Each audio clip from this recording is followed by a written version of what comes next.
December 1944. The Ardennes forest. While American commanders scrambled to stop Hitler's last desperate gamble, a tank they had rejected, called obsolete, unnecessary, even a waste of resources, was about to prove everyone wrong. This is the M18 Hellcat. The army didn't want it. Military doctrine said it couldn't work. Senior officers tried to kill the program 3 separate times, and yet this rejected design would achieve something remarkable: the highest kill-to-loss ratio of any American armored vehicle in World War II. This isn't a story about the biggest gun or the thickest armor.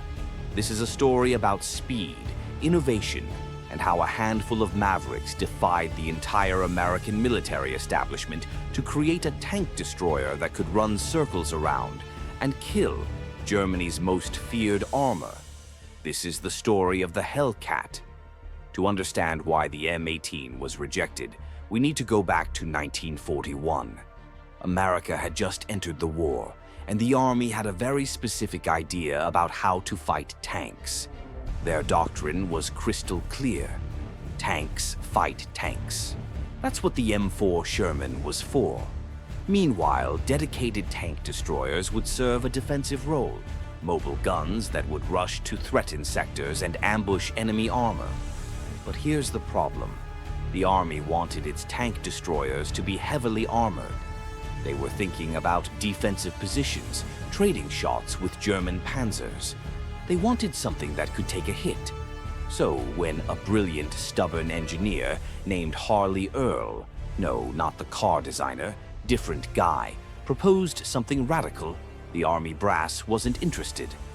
Earl's vision was heretical. Forget heavy armor. Build the fastest tracked vehicle anyone had ever seen. Make it so quick that it doesn't need thick armor because the enemy will never get a clean shot. Give it a powerful gun. Wrap it in just enough steel to stop small arms fire, and let speed be the armor. The response? Rejected. The Ordnance Department called it a death trap. Field commanders said crews would never accept it. The armor was too thin, less than an inch on most surfaces. One officer famously said, "You might as well send our boys into battle in a tin can." Instead, the army approved conventional designs. The M10 Wolverine, decent gun, decent armor, slow as molasses at 30 miles per hour. Later came the M36 Jackson, better gun, still slow, still heavy. These fit the doctrine, these made sense. But Earl and his team at Buick, yes, the car company, refused to quit. They had already started building prototypes. They had already solved the engineering challenges. And they had one powerful ally: the head of the tank destroyer force, General Andrew Bruce, who believed speed could revolutionize tank warfare. In 1943, they demonstrated the T-70 prototype. It hit 55 miles per hour on roads, faster than most cars of the era. It could accelerate from 0 to 30 in under 20 seconds.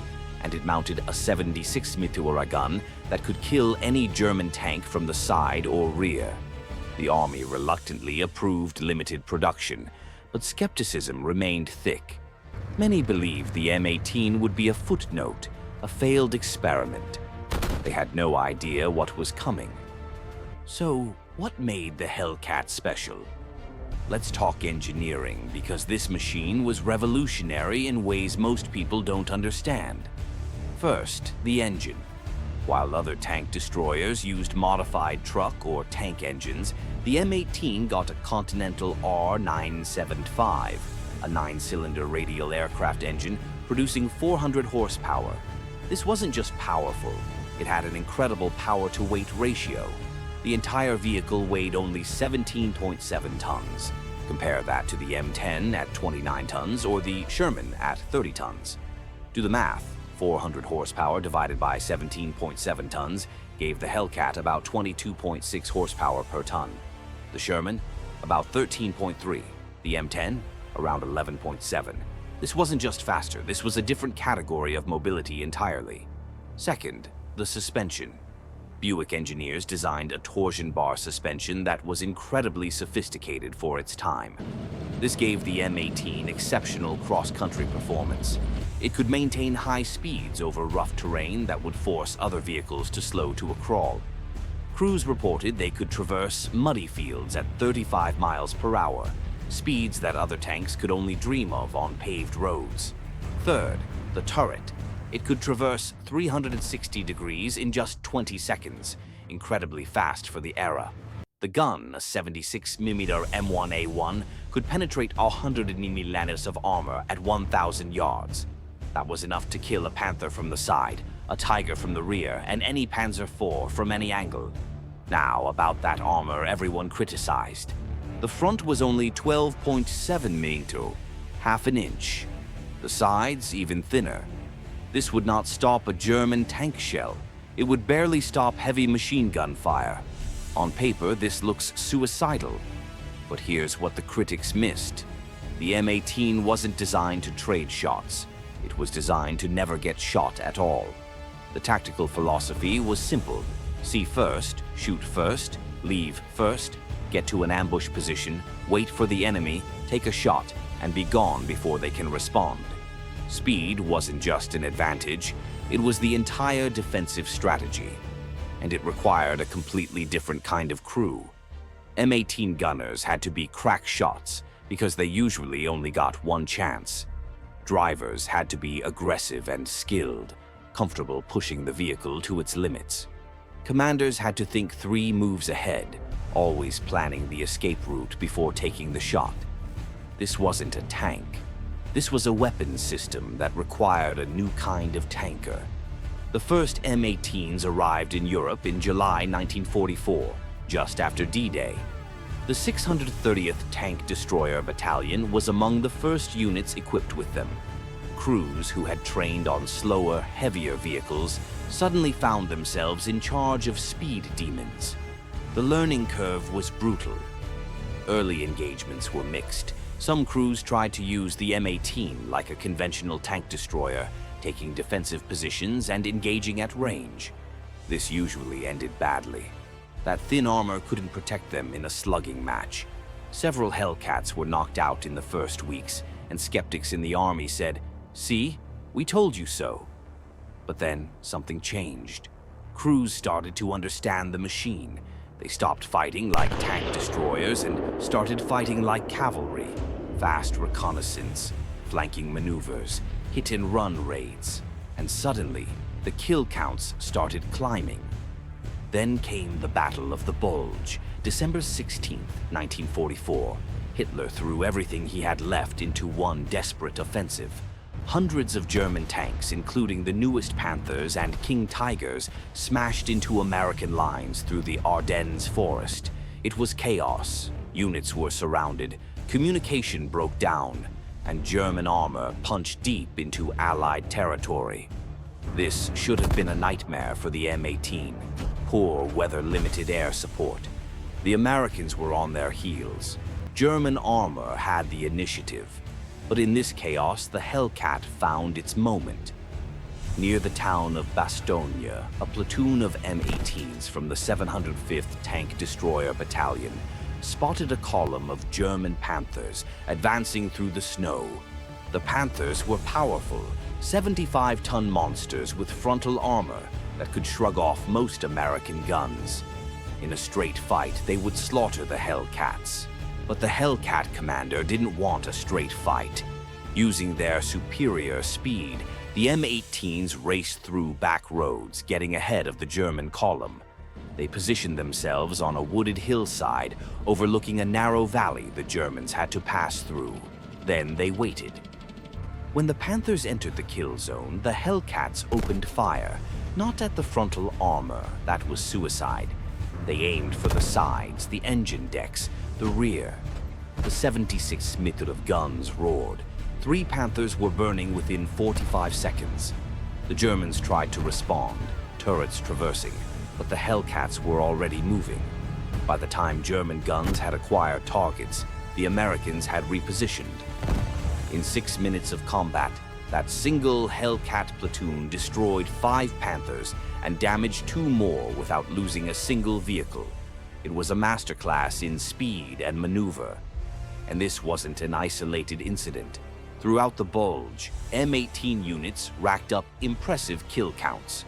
The 630th Tank Destroyer Battalion claimed 53 German tanks destroyed in the battle.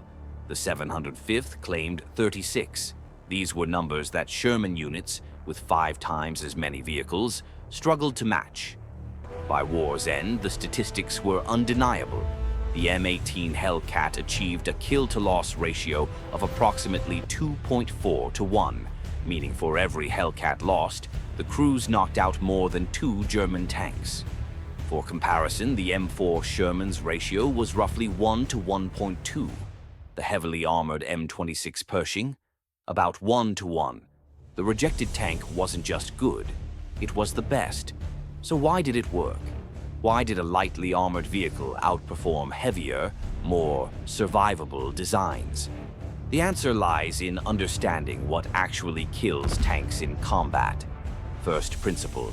In armored warfare, the vehicle that sees first and shoots first almost always wins.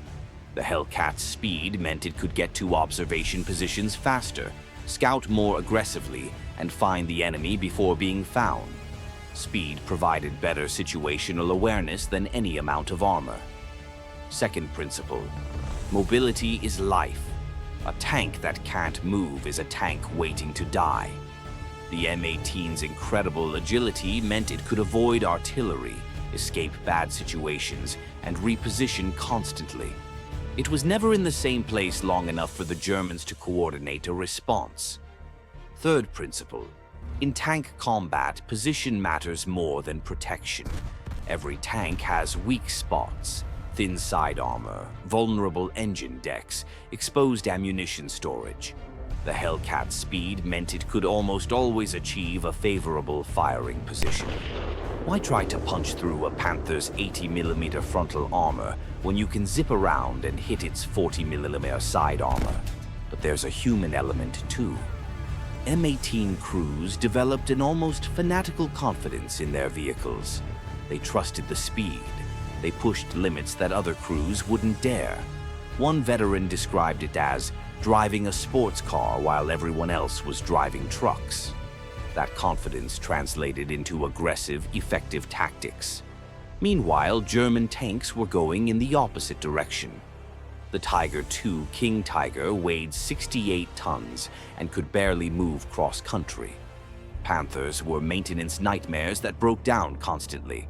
As the war progressed, German tanks got heavier, slower, more complex. The M18 got faster, more refined, more reliable. And production? Buick built 2,507 M18s during the war.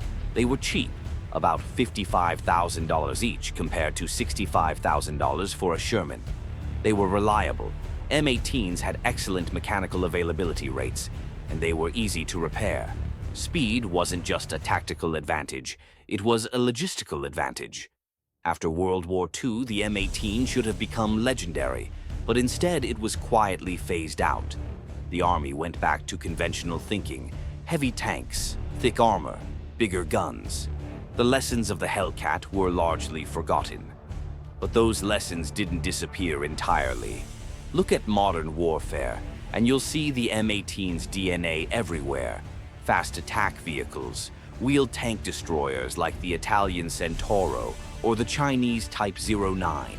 Even modern main battle tanks emphasize mobility and situational awareness as much as armor. Recent conflicts have proven what Hellcat crews knew 80 years ago. In mobile warfare, speed and positioning often matter more than armor. A fast vehicle that can choose when and where to fight has tremendous advantages over a slower, heavier vehicle.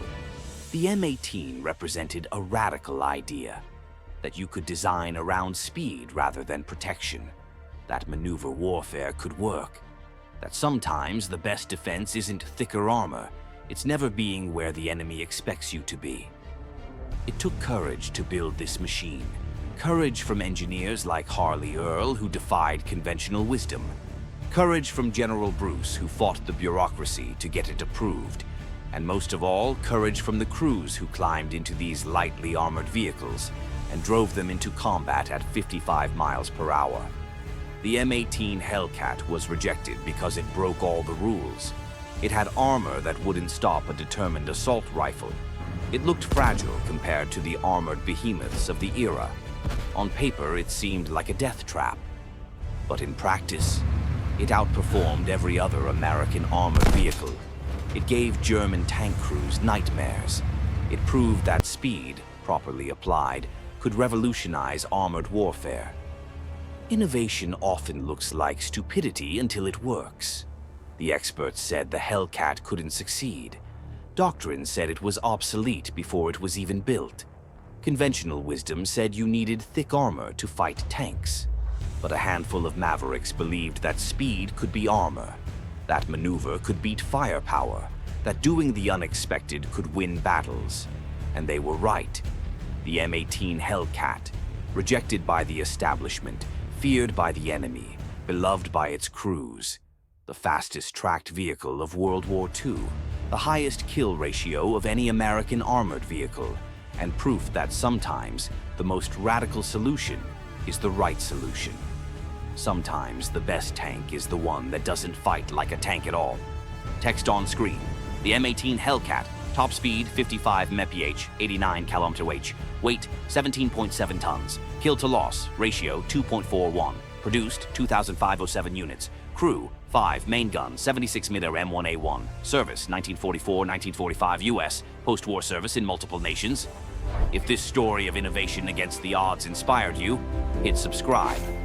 Drop a comment telling us, would you have had the courage to crew a Hellcat? Sometimes the fastest way to survive is to refuse to slow down. Thanks for watching.